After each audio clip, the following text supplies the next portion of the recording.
Howdy, howdy. Welcome to Real Love Guitars again. We've got another acoustic, and this evening it's Harry's Faith Venus. Nice looking beastie.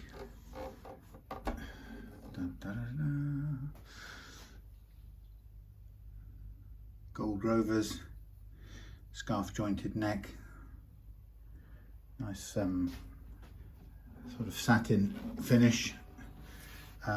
Very nice looking ebony style board, wooden truss rod cover. What's the model on this? Faith Venus Natural Series something or other. Now it's got a little D'Addario pickup by the looks of it under there, a little preamp, and then a jack out the back, and a couple of little wall wounds. So it's a much loved guitar, and it's what's going on out here? Keep an eye out. People, hold on. Strange people that you don't expect this time of the day. Somebody being picked up.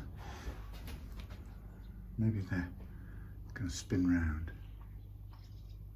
Got that feeling.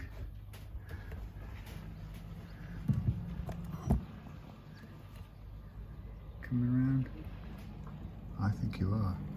Yes, I think you are. There you are.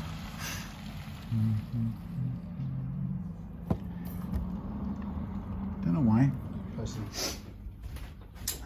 made me suspicious. Anyway, so yeah, Faith Venus. This is actually quite an old guitar. I think it's about 22 years old or something like that.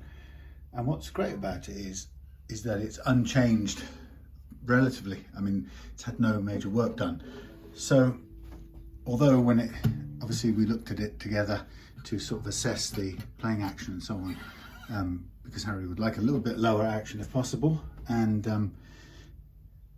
you know, it clearly shows up as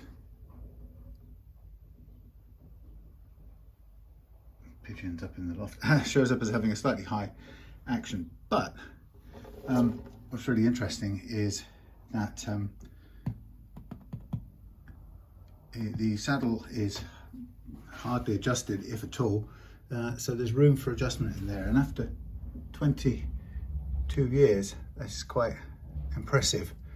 And so Harry was sort of talking about, you know, is it worth keeping and, you know, setting up this way, and I kind of, the point I really had to make was, look, if you find a 22-year-old acoustic guitar in this condition, you know, as in that's all it's changed in 22 years without any adjustment, then grab it, because it's stable.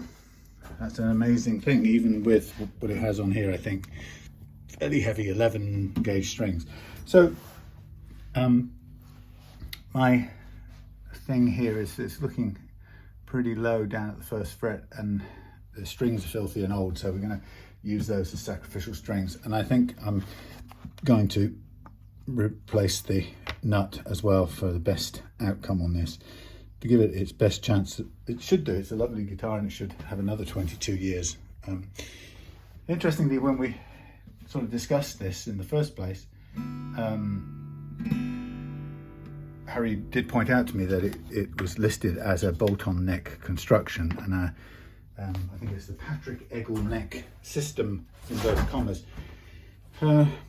But I'm doing some research. The funny thing about that is it doesn't really confer any easier adjustability on it. It's still glued together. I think it appears that the bolt-on aspect is really only a strengthening thing, and unlike the Taylor system. Who's up in my roof? Unlike the Taylor system, it doesn't give you adjustment. There's no user adjustment. So anyway, and when you look at it says neck bolts, what?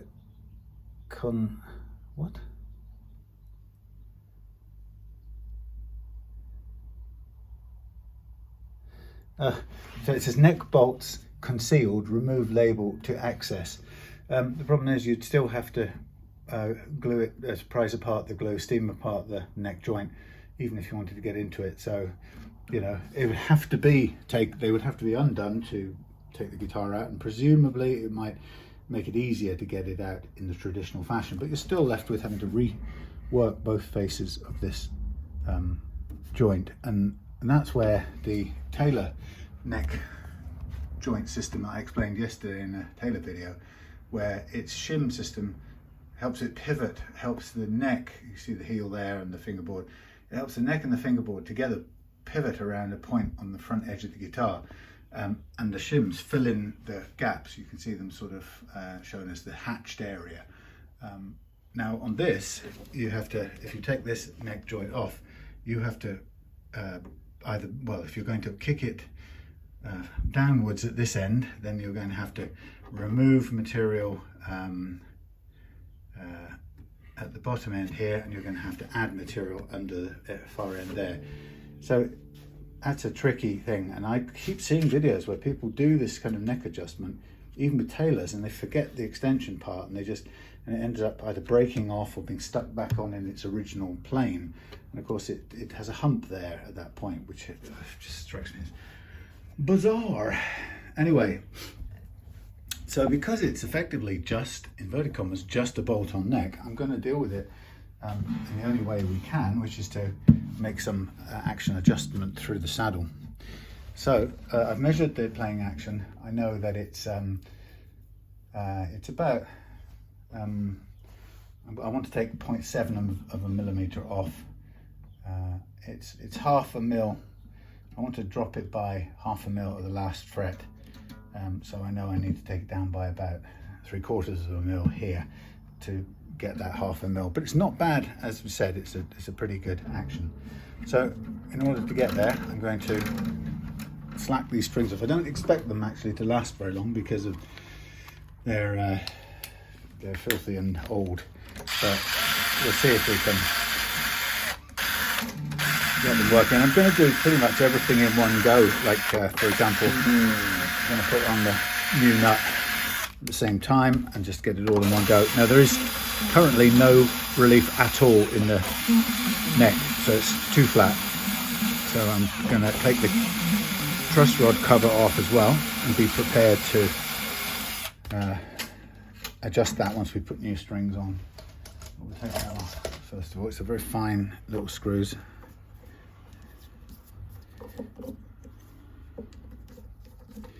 So it's a very sweet guitar, and I think this is the slightly unseen thing, that 22 years thing. It didn't really strike me until we were discussing it, you know, how important that was, because it's, you know, it's a tired, grubby, but, you know, not bad at all guitar. But actually it's better than that. It's a lot better than that because it's 22 years old. And so when you kind of add those things up, you know, this is a what do you call it? New bone. It's not bad at all, but Tusq is that little bit better. Yes, but you know, I guess in my sort of reckoning, if you take the guitar as it is and you say, well, that's not a bad playing guitar, and then you kind of, there's a multiplier almost in my world that says, yeah, well, it's a pretty good player as is, and it's 22 years old, which is an absolute bonus because, as I say, it means it's going to be stable. Well, it has been stable for all that time because there's so little work having had to be done on it. Got a little bit of glue sticking in the bottom there, but we'll come back to that. So just match up the nut, very nice.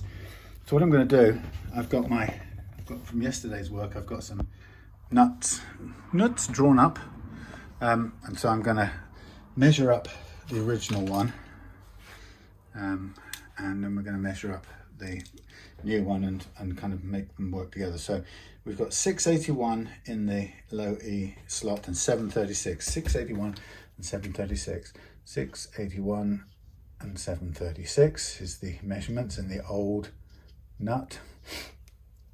And then we have, the other thing we'll need to know at this point is the actual width of the thing and the old one. So it's 470 across here. Now we're going to measure up the new one to give us an idea of what we've got to take off. So we've got, oh, it's almost spot on. Oh, that's nice. I did a good measure there. That is practically straight aboard, 470. Very good. On the new one. Of course, this will be where it's a bit different. So we've got now 720 here, and we've got 785 here, 785. So now we know that there's the difference between this one and that is it's over 0.61. Oops, I should put 0.61. Plus 0.61. Here it's 36 and 85, it's plus 0.54951. Plus 0.51 to be precise. And so if this is our, oh, we don't need our old one. So we know we've got to take down this one. And we know we're heading down to the, these are the targets. We want to get right onto or very close to that one on this new one. So we know we've got to take down about 0.61 on the bass side and 0.5 on the treble side. And that's nearly identical. So I don't think it's even worth trying to draw a 0.5 line on the nut itself. And you can do it with the calipers. You can scrape a very fine line there, but it's barely, what was that, 0.6? I've done 0.5 on both sides. Oh well, that's about fair enough. And then we'll just lean heavier on the bass side. So there we have a 0.5 line. Again, it's so visually insubstantial a line that we'll end up just using the calipers to measure it rather than trying to reference any drawn line. Okay, so that's that bit. That's to get the perfect action. Now we know that in bringing down the, if we're bringing down the saddle, we aren't going to need quite such a low setting on the, what do you call it, a low cut on the nut slot, because the saddle will drop the strings a tiny fraction. So we need to just remember to stop a little bit north of that target on there. Sometimes it's simpler, more logical to take care of the saddle part first, put it all back together again, and then recalculate from there. Just throwing spare strings on the floor, and then I'm not being able to pick them up.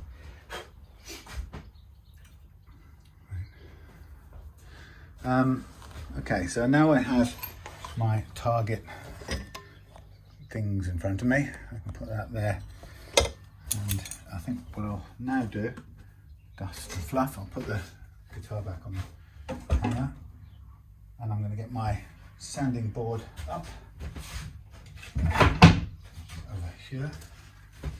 Now this actually becomes a hindrance, this soft fluffy thing. It's much better to have a smooth run at this. Now we know that we're going to take off 0.7 all the way across here, so I'm going to measure out a 0.7, but the same principle, it will be more accurate to do this via repeated measurements. So take it down, measure, take it down, measure again with this thing, calipers. Actually, not very readable, although if you run some pencil onto it, you can usually get it caught in the slot. Gives you an idea. Not a very good one. Yeah, sort of works. So the way to do it is to mark up the measurements again on the actual thing. So we have, what do we have? That is the top side, the treble side. So we have, in the first slot, we have 745 on the treble end, 745 on the treble end, and 790 on the bass end. We're going to take down 0.7 and that takes us to target of 7.20, and this takes us to a target of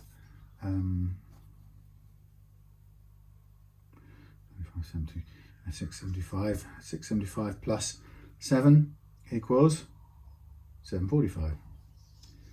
Okay, so those are our targets for the saddle, and they're the same all the way, so I need to just keep them level. So I'm going to start by finding a good holding position, and I want this to cut in a vertical fashion, giving me a 90-degree face, perpendicular flat surface at the bottom. So there's a bit of sanding. I'll just tidy up the swarf of the job, and then we're coming in really with measurement to tell if we're there. So treble side in the E slot, we're looking at 711, so it's still too tall. Bass side, we're looking at 757, still too tall. So we just keep working this.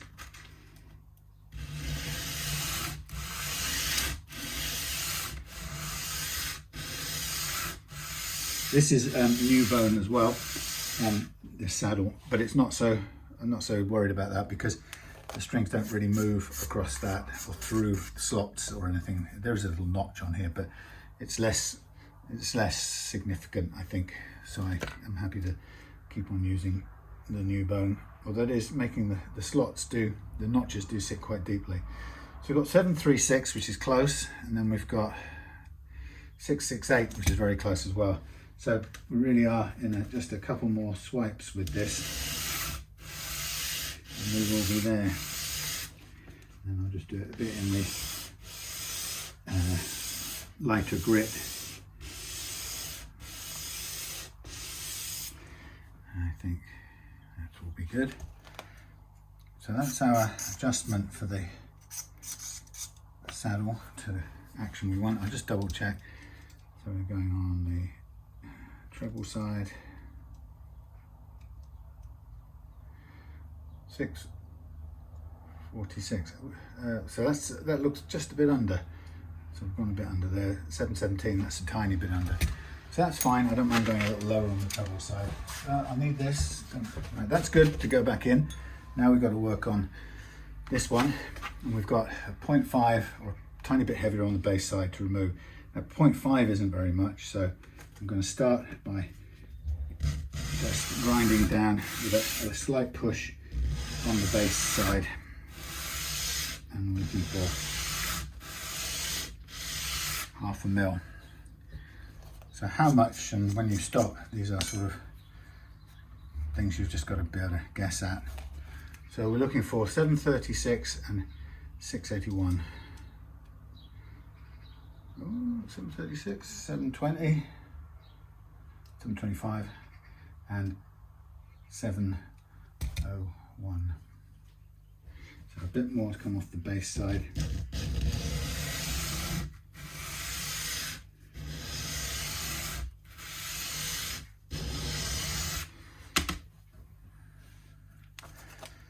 So this is me doing what I do to avoid having to cut the slots. If I can get this to the perfect first fret action without doing the slots, I'll be very happy. It's a much better way of doing it.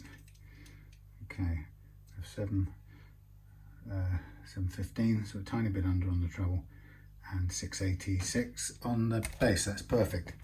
So I think I'm going to stop that there.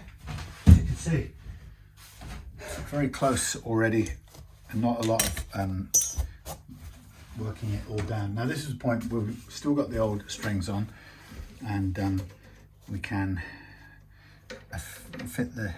drop in the new nut and put the saddle back in. In this case, on this guitar, I can comfortably put this back in, slide it back in. It's actually, funny enough, it's slightly, it doesn't quite fit. It's a little bit wide at this end. There we go. Avoid sliding it on the tailors because they've got little pickup elements there.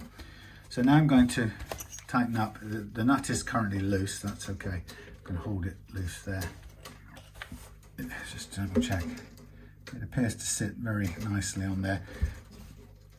Technically it overhangs a little bit, but then the original did. So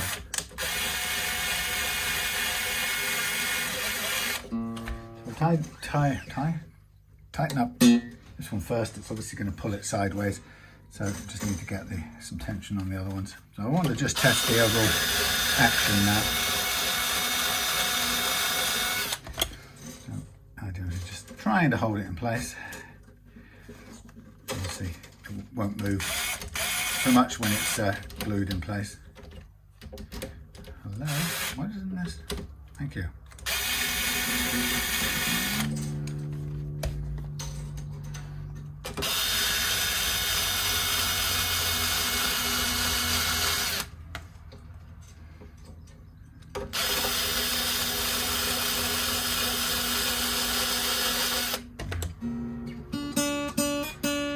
Just on that spot where it's a fraction too low. That's okay. As I suspected, I'll just boost it a tiny bit.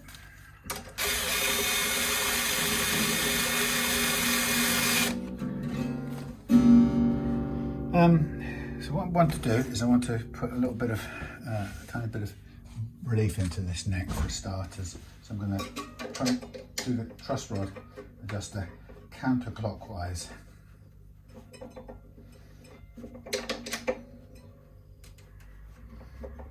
So it's about 40 degrees or something. Let's see what it pulls when we get it up into tune.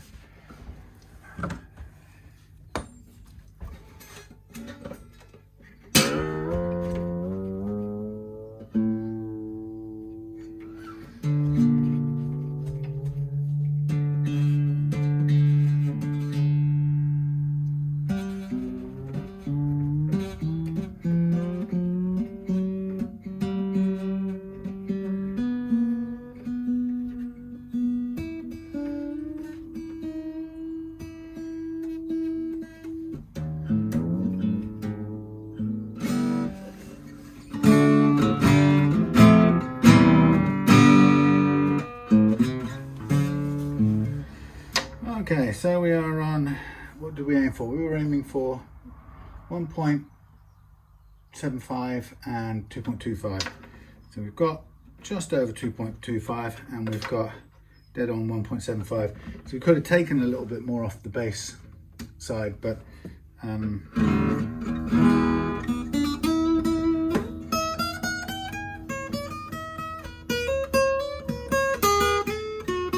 we'll do that. We'll take a tiny bit more. That's actually come up well there. It's come up with the curvature in the neck and the pulling of the relief. That's actually now a perfect first fret action. And it's still pretty flat, so we could do with a tiny bit more. We'll leave it to settle. Okay, so I'm pretty confident now that I've got the nut right. I've got the saddle could do a tiny bit more off the lower part. And actually, if we take the strings off now, we don't really need to put them back on again. So from this point on, we can concentrate on cleaning, taking them off, cleaning the guitar, cleaning the frets, gluing the nut on. Now, one of the things I always like to talk about, and it's the case with an acoustic as much as it is with an electric, and that is this whole thing, and I think I've surprised a couple of people this week by talking about this, but the whole thing with tuning stability on a guitar like this is that it's all almost entirely, well, let's actually, for practical purposes, it comes down to two things.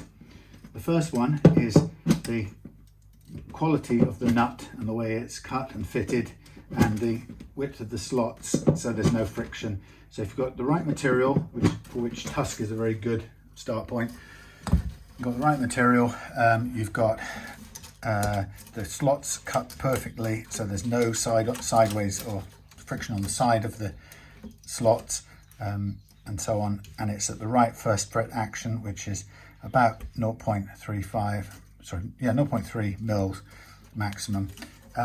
Then that's the best you can do for your nut and the tuning stability, and the other half of it is stretching the slack right out of your strings before you start playing, and that takes a lot more physical doing than most people think or are used to. So I like to kind of make a big deal about that, because it's a way of, if you get the nut and the slack part right, you get a guitar that will stay in tune and play in tune every time you pick it up, or it will go into tune really easily. And I was talking to Kev and Troy, who came around today to drop Kev's guitar, and you know, I was just describing my experience of playing at a gig last week, and the beauty of it being, hold on, the beauty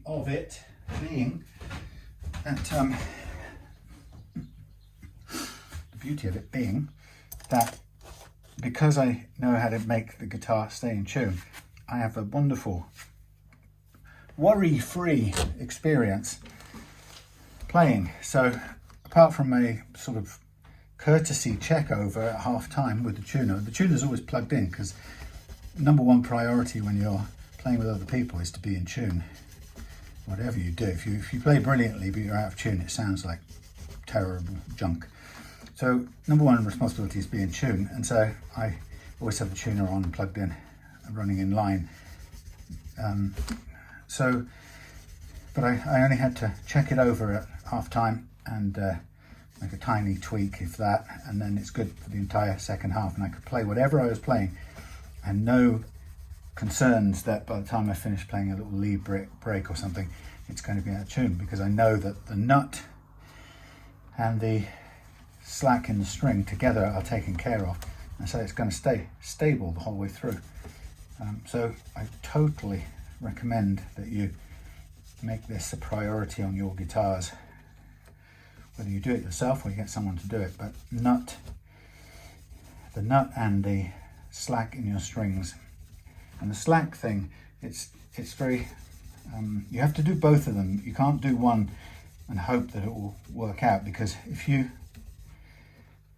get the perfect nut with zero friction and no gripping and pinging or all that stuff, but you don't wring out the slack, it will still be going out of tune. And it doesn't matter, you won't really care where it's coming from, you just know it's out of tune, or it's going out of tune, or it's staying in tune. So, if you take care of the stretching adequately, thoroughly get rid of all the slack, but your nut is still gripping the strings, then it'll never stay in tune as well, and you won't know necessarily whether it's from the unreleased string slack or whether it's your nut slots. Or often people then blame something else altogether, like tuners who've got to spend £100 on spurt saws or something. So it's quite a step to forget, or to change from blaming or thinking conceptually that your tuners are kind of responsible for the tuning stability of your guitar, because they aren't. And you can spend a lot of money chasing putting that right with locking tuners and so on and so forth, but actually, and a lot of people I've seen who genuinely believe, once they've spent that money, that it has made the difference they needed. And it's the kind of thing that we sort of do persuade ourselves of, the thing we've just forked out a load of cash on just to uphold the argument we're making to ourselves, and we're hardly going to let the evidence change our hypothesis and prove us wrong. So you will find that people who buy expensive locking tuners to try to cure their tuning instability will almost always tell you that it's done the trick. But hey, that's the way it goes. But I promise you, it isn't to do with that. It's to do with the nut and the slack in the strings, I promise. So there are some fresh, those things, what are they called? Frets. Some fresh frets. Now what I'm going to do is I'm going to just double check the end here, end of the headstock, just to see if we've got, what can we see? I can't see a darn thing. Let's just see what we've got in the way of any glue build-up. There's a little white, sort of patch of white stuff that probably could be just scraped a bit better.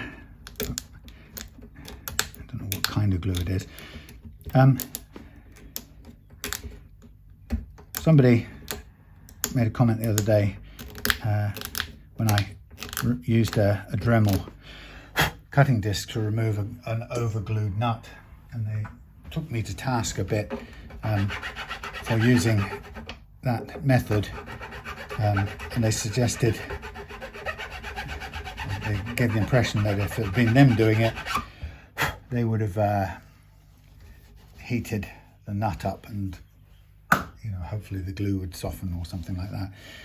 And I can understand that, but I'm not sure I've ever seen many or come across many nuts that are stuck on with wood glue,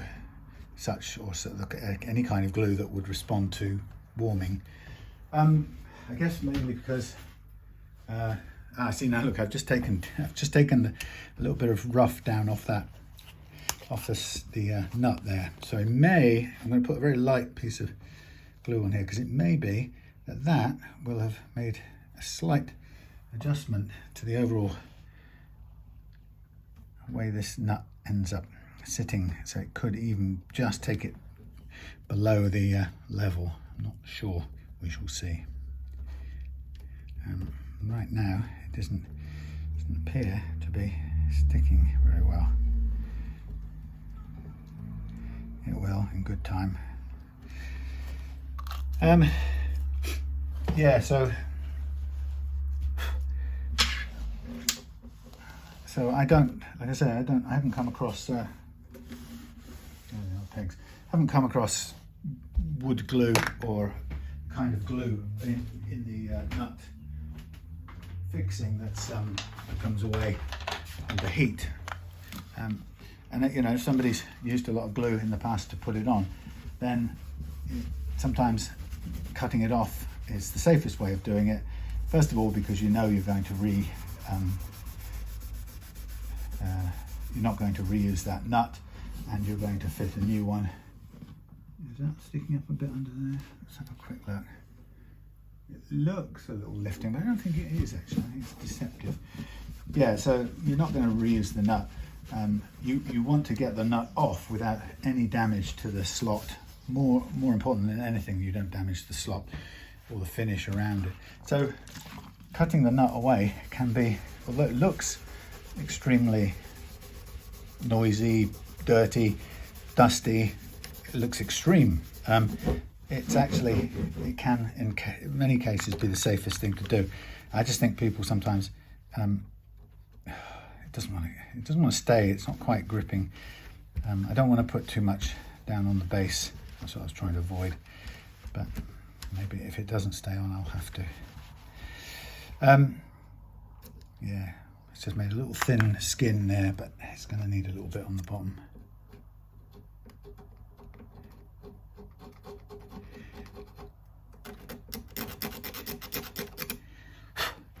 Yeah, so what looks extreme is deceptive slightly.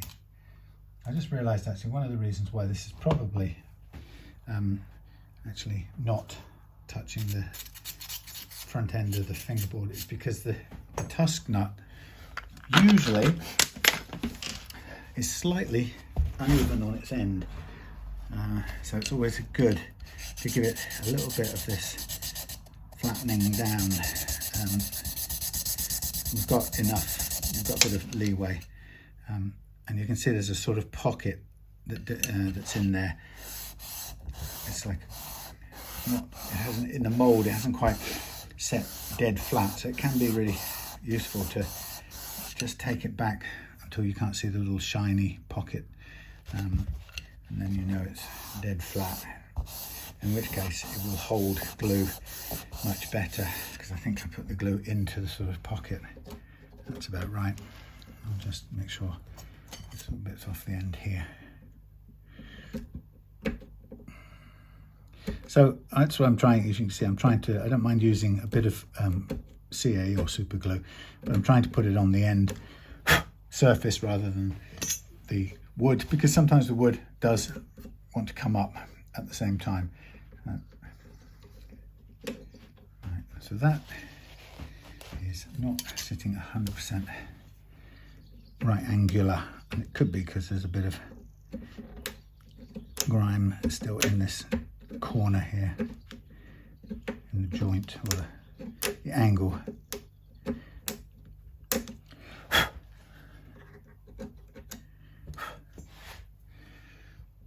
Now, in the case of this, if I did find out that this was turned out to be just a fraction undercut, what I might consider doing is just putting a tiny bit of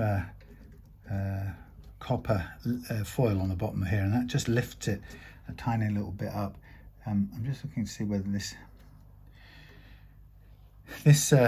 surface here is, I don't want to take it down really, but it's not perfectly level. So I'm kind of working against myself here. It's very difficult to get a perfectly flat surface out of what's quite a narrow nut file. And it's close enough to stick in place. I'm being kind of a perfectionist here.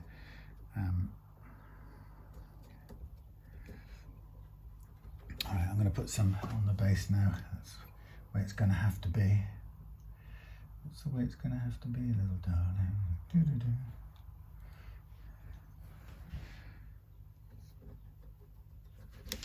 Right, press it down there, hold it there.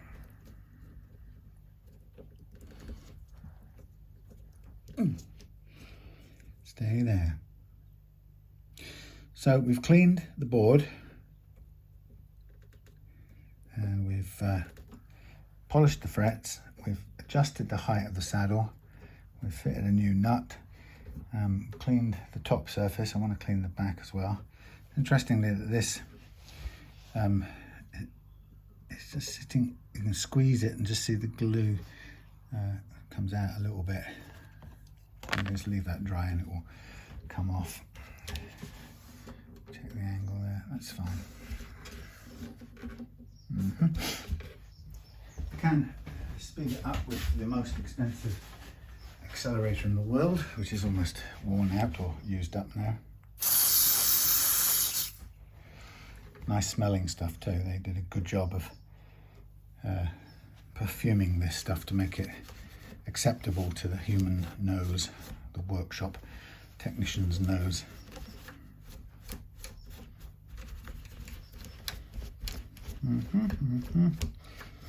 Jolly good. Chuck that away. So right, we're going to do with the thing off a bit. I was going to do a tiny bit more reduction on the base side of this. Let's just hang this up for a second. Controlled bit of sanding, so we know the base side is the one I want to reduce very slightly. So I'm pretty much pressing only on the base end of things, and then I have to just very carefully even out a little bit so that we get uniform bottom without getting a funny line. Okay, that will do.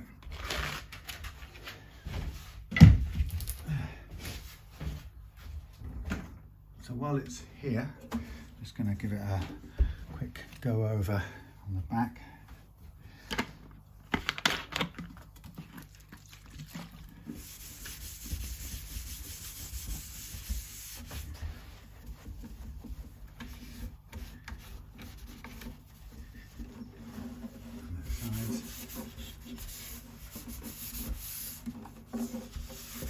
Very nice, understated guitar, I think.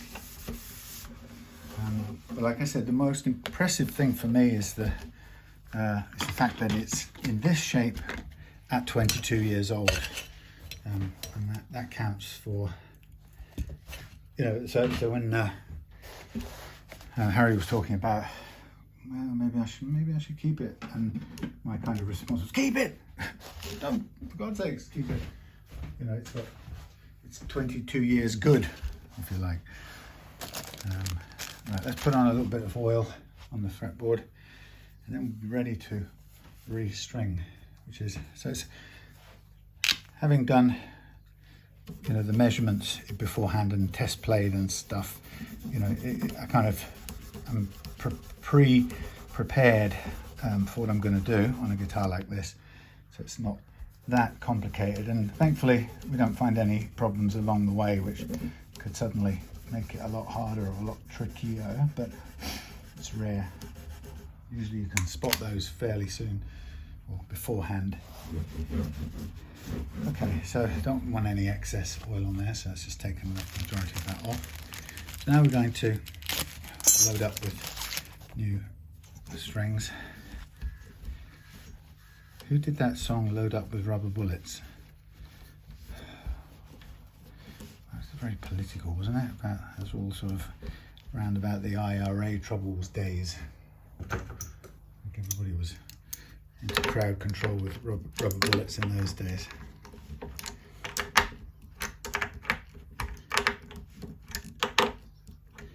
That's got me annoyed now. I'm trying to think who the hell did that song. You all probably know because you've got better memories, but load up with rubber bullets, or something like that. Something like that. Okay, so we have D'Addario 11th to 52 phosphor bronze strings. Whoa, catch.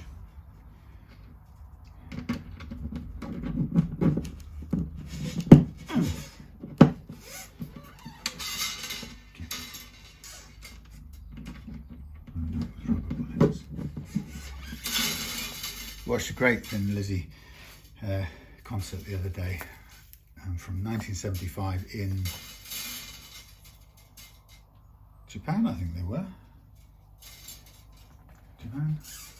No, Australia. It was Australia. It was Australia. It was the Sydney Opera House they were at in front of, and it was, yeah, it was absolutely great.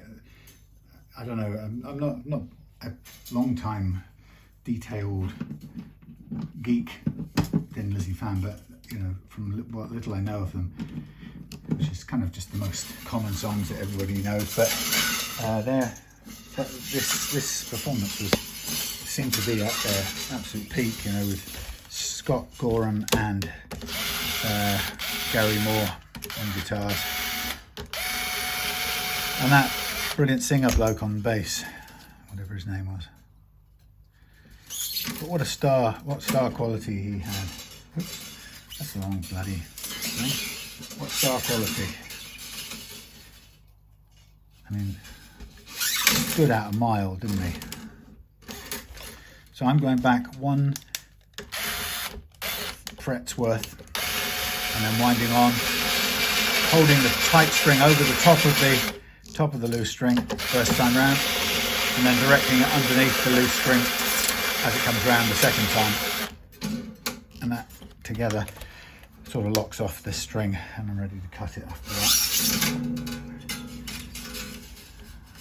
And there we go again. Yeah, so it was absolutely fab gig, but you know, of course, from the days when everybody in the audience was just there, you know, present at the gig. Nobody had their phones out, obviously, trying to capture, you know, yet another sort of, or like they do today, everyone has their own personal version. You know, when it's obvious that there's going to be, it'll be on YouTube one day or some, you know, you better get to see it somewhere one day. I think that I listened to an artist talking about trying to encourage people not to have their phones on the other day, and they talked about not demanding it or trying to make the audience feel bad. But my thought on that was, well, why don't you start every gig by saying and making sure that every gig is just recorded, you know? And the person said, when they talked a bit about that, and the star, and I forgot who it was now, was sort of saying, well, it's you know, we maybe can't afford to have everyone properly recorded. But actually, I thought, nobody really wants it properly recorded, mate. You know, what we want is a standard fan quality recording, you know, that's decent enough to watch. And if you said that that was being done every night, and you could pay somebody 100 quid to do that, for God's sakes. I mean, millions of people would go there and do it for practically nothing. But if you did it and told people you're doing it, and then asked them not to do not to do it on the phone, so there's no need, because they're gonna have available straight away the gig on YouTube where they attended. That would be so much better than having millions of people standing there not present, holding their phones up in the air. Anyway, that's what I would do.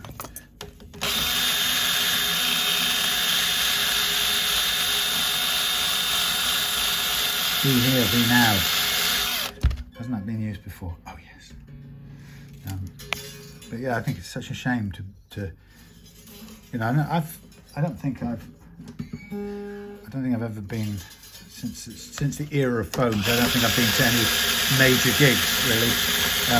Not you know, huge headline-y type things. So I've never really been tempted to stand with my phone the whole time. Although I had recorded like a 20-second clip, you know, as a sort of, probably half expecting that there wouldn't be a recording of it, and so it'd be nice just as a sort of quick aid memoir or whatever.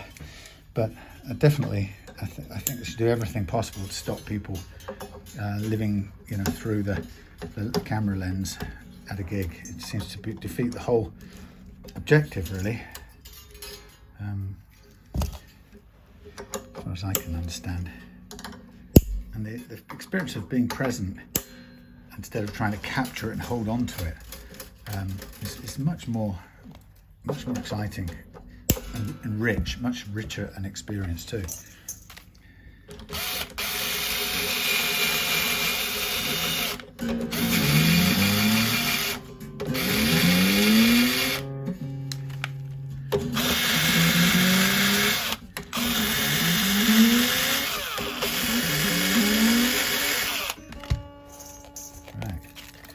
Time to throw away the remnants, offcuts of the Newt's trains, and we'll give it a little pull to.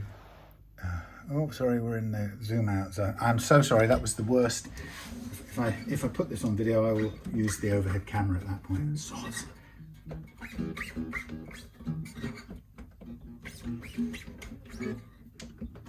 A little bit of stretch on to anchor it and make sure it's there. And then we'll get a tuner, oops, which is somewhere here.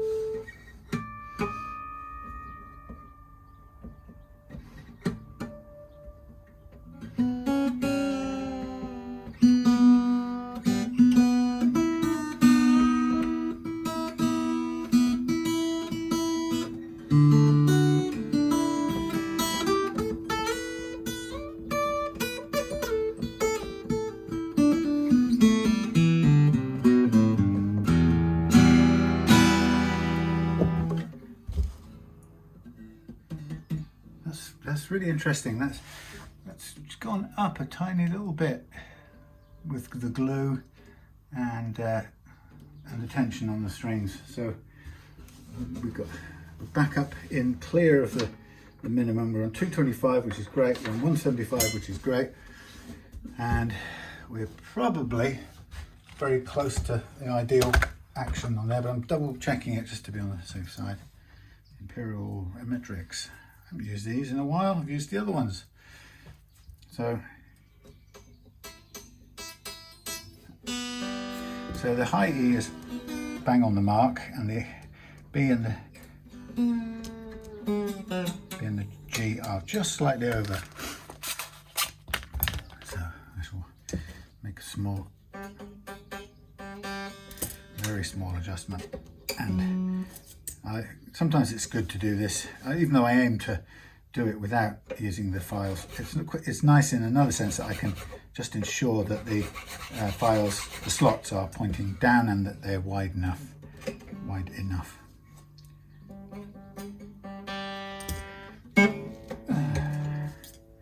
$17. Down, down. There's my brush.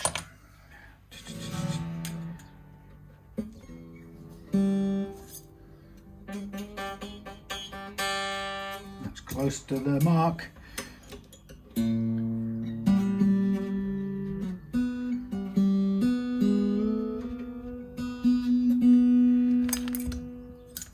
B.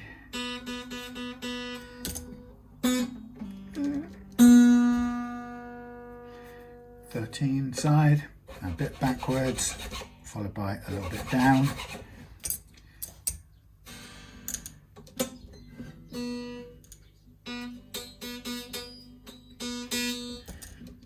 A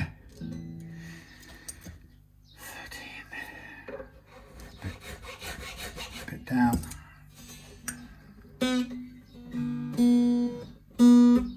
On the mark, visually.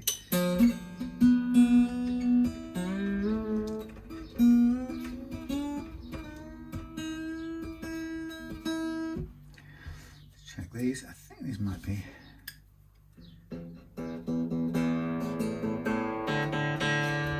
close.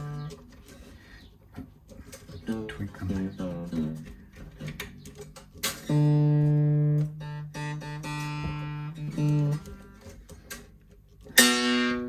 Sorry. Red one, 26.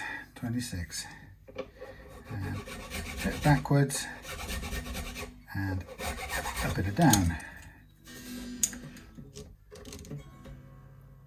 Lovely. That'll do.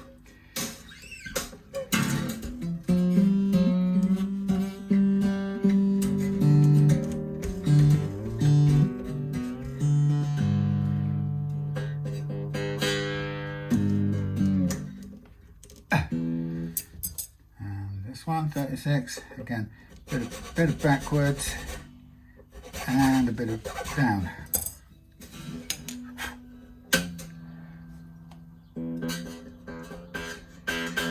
It's on the mark.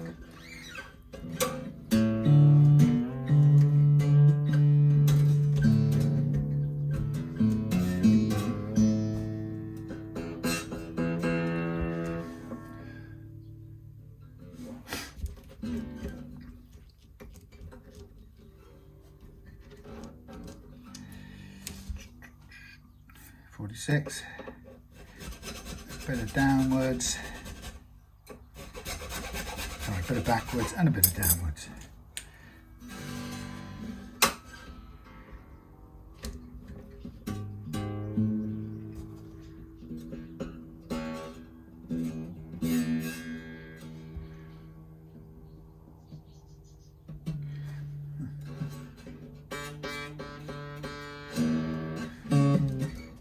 D is slightly higher than I wanted. The D being the red at 26 in this case, a bit of downwards, sorry, backwards and a bit of downwards. Backwards and downwards.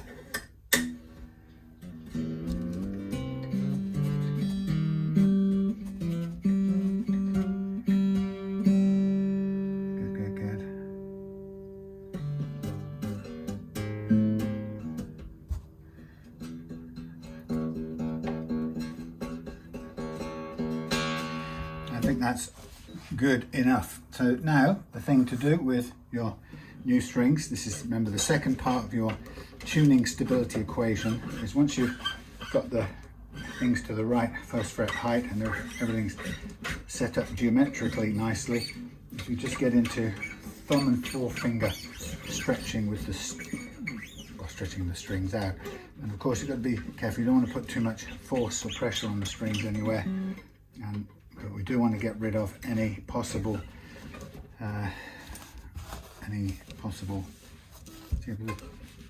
these neck rests want to tip over with acoustic guitars a little bit.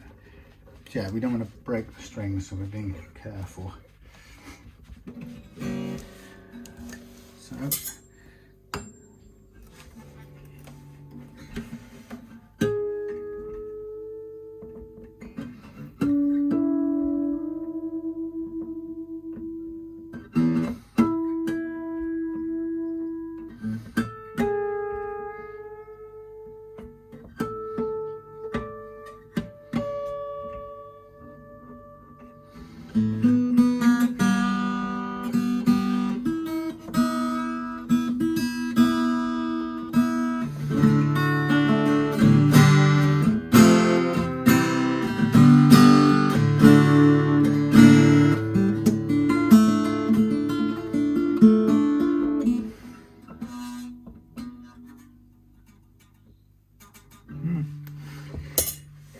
little bit of relief. It's still pretty slight.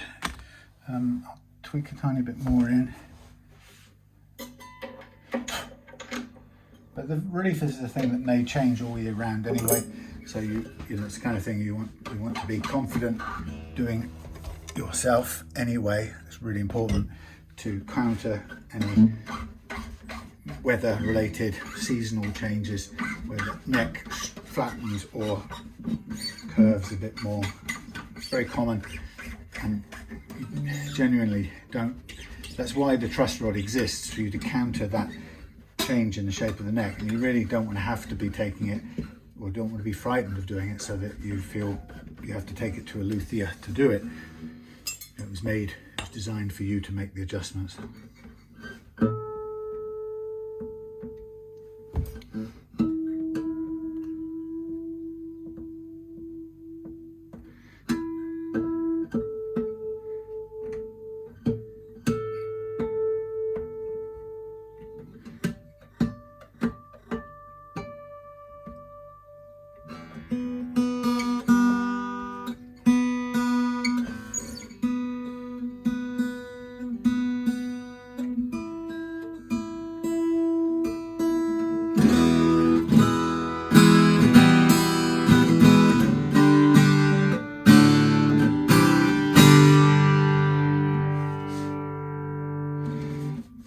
There she is, she's done. Now I've